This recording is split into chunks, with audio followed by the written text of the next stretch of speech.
Hey YouTube, welcome to RV Daydream, and we're looking at another full-size bike. We have a bike currently, but it's a little bit on the smaller side. It's one of those folding bikes. We've had plenty of bikes in the past, including some other brands of folding bikes, but we wanted to get into something that was full size again because I'm a full-size guy. I'm 6 foot, 264 pounds, and some of these smaller bikes, although they do a pretty good job, this is by far going to be the most comfortable ride, being that it is a full-size bike with big flotation style tires, those big tires on it. What have you been up to? I've been riding on a daydream.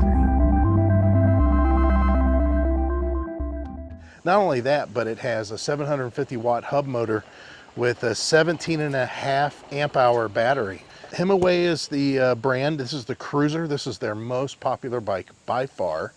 And although it may look like most of the other ones out there, there are some variables that are different. One of them that I want to point out though is it's got a 2-year warranty, which is really nice. Now that's of course from the original purchaser. It's not something that transfers or anything like that. But the Cruiser, again, most popular. It's an all aluminum frame.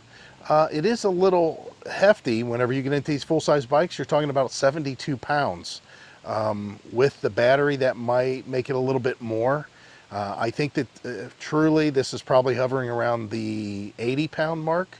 So make sure you know whenever you're getting into these bikes that, you know, if you think you're just going to throw them on a bike carrier, you got to make sure you get one that actually handles something like this. But the reason you go to this size here is because of how much it can handle once it's assembled.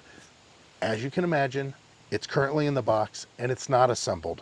So what we're going to do is go ahead and pull this apart. I think this is going to pretty much look like most of them that come to us that we've done in the past. And basically you're going to have the rear tire and the frame assembly and maybe the stalk, the steering stalk and forks already assembled. And then what you're going to do is you're going to add the seat, the handlebars, and the tire, which again, that's pretty standard. Full disclosure, this was sent to us for a review. We've done bikes in the past like this, the same thing. And you can go back and look. We didn't have all rainbows and sunshines to say about all the bikes that we've had in the past. But I've noticed that with these type of bikes, these bigger beach cruiser types of bikes, they usually do a pretty good job, and they've been out long enough, and this brand's been out long enough, definitely, that they've ironed out a lot of the problems.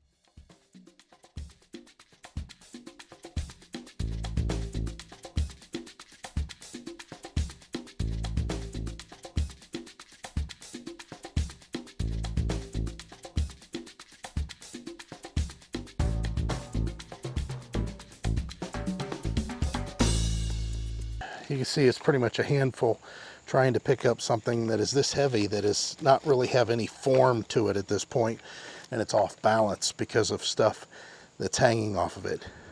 Make sure you have some side cutters, a box cutter, some sort of scissors, and then you're going to be clipping a lot of wire ties. You can see all these wire ties that are holding stuff together so that it can be shipped in one piece.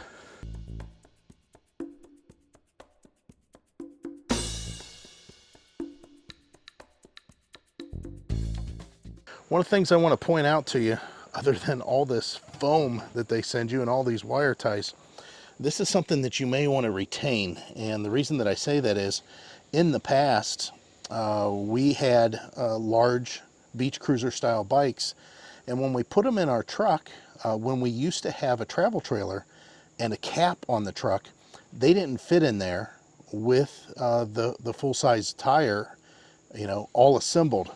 So we put a quick release on here, and what we did was use this pad, the shipping pad that they, you know, keep it in the box to keep it upright, and we would use that to load the bikes into the truck, so the forks weren't just bearing into the bed of the truck. It's a nice thing to have in case you're taking off the tire and moving the bike around, or storing the bike. So you may want to keep hold of that. So I'm going to go back and finish what I started, and that's taking all of this stuff off. And looks like I got to bolt the fender on. This is pretty straightforward. This isn't going to be a how-to step-by-step. Really don't need to be. If you understand any kind of tools whatsoever, you can put this together. It doesn't take a rocket surgeon or a brain scientist to do this. The box will include some instructions to help you out, but for the most part, again, it's pretty straightforward. Just don't over tighten things. That's the main thing. So we'll come back when we have this assembled. I did promise to show you what's inside this box though. Oh, nice. We'll go ahead and get ourselves a hat change here, as I'm wearing my YouTube hat now. We'll change that out. Looks like we have a couple of brackets. They did give us Allen wrenches in a set here. Nice touch. They have their branded name on here, and it's like a wood inlay, or a wood overlay, I should say. Of course, you got your pedals, most important. There is a right and left. Make sure you pay attention to that. This is the skewer. That's the quick release for the tire to come on and off. Make sure that you know how that operates. The light, which looks like it's pretty darn wide and bright. Two little projector beams in there. We'll see how that works out. We know what's in here. Everybody guess what's in here. You're right, charger. And everybody asked me this, and I'm going to have to tell you because it is a 2-amp charger. Everybody always wants to know what kind of charger that is. So this is a 2-amp charger. Of course, that's the cord for it. And there's some instructions in there. Read the instructions for the charger. And then, of course, finally, you have the manual itself. Talks about some of the functions, some of the features. Very cool. Very, very cool. Now, originally, whenever you get this bike, it's set up for 20 miles an hour. You can change that. That's a requirement for a Class 2 bike in the US, but you can see there's a couple of things that are extra that's not in the picture here. Guess what? Got fenders, got a rear rack. How nice is that? Looks really, really slick, especially with this wood. But we'll show you that once it's all assembled. Let me get to work. All right, so everything together, not bad. We've had ones that have gone together much worse. This was probably one of the easier ones. After you've done them a few times, of course, things are a little bit easier as an assembler. And the manual, it says right in the manual that it's not designed to be a complete overview of the bike and how to put it together. So a lot of common sense goes on. But this piece here, what we were talking about, I didn't know what it was. It was the cage guard, or the guard for the shifter. And you can see it's got pretty decent branding on it. Nice logo, lets you know who it is. I do like this luggage rack. Kind of cool. 50 pounds is what they claim on this as far as carrying cargo. The seat, it's a nice rubbery feeling seat. I'm sure it's very durable, and I'm sure I can't deal with that because of how big I am. It just doesn't feel good. And we had to do that on our other bikes. In all fairness, we had to buy seats for our other bikes also. Same thing.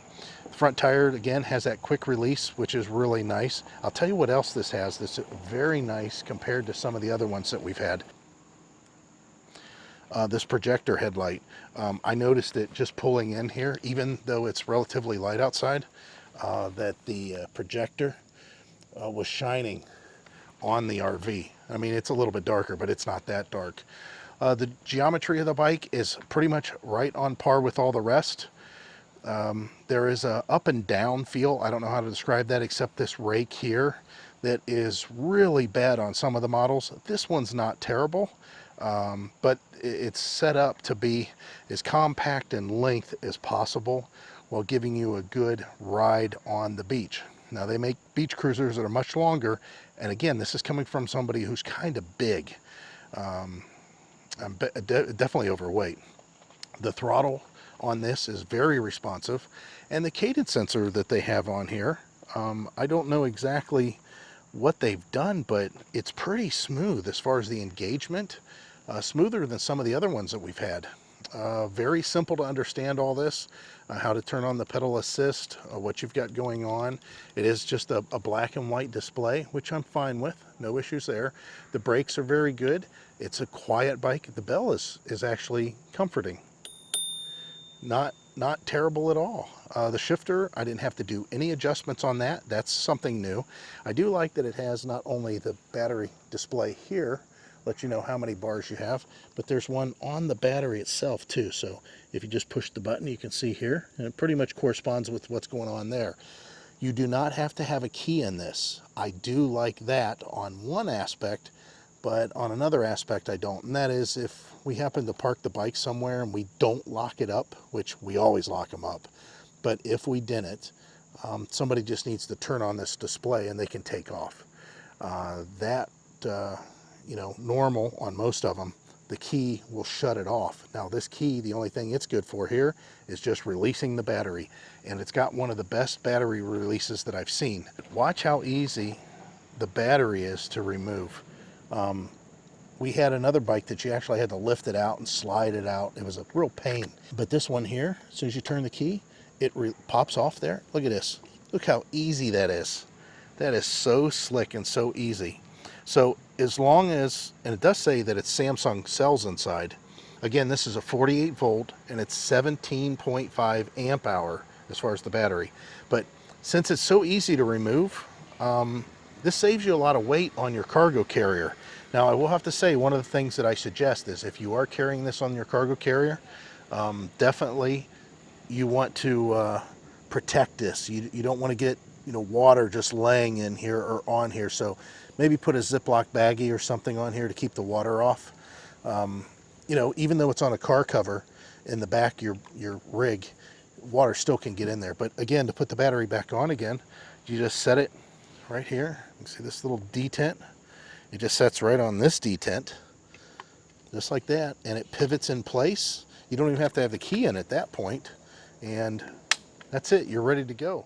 One of the things also on the back that was a little bit different, this is a nice bright single light, and the brake, when you pull and hold it, which is Heidi doing, check that out.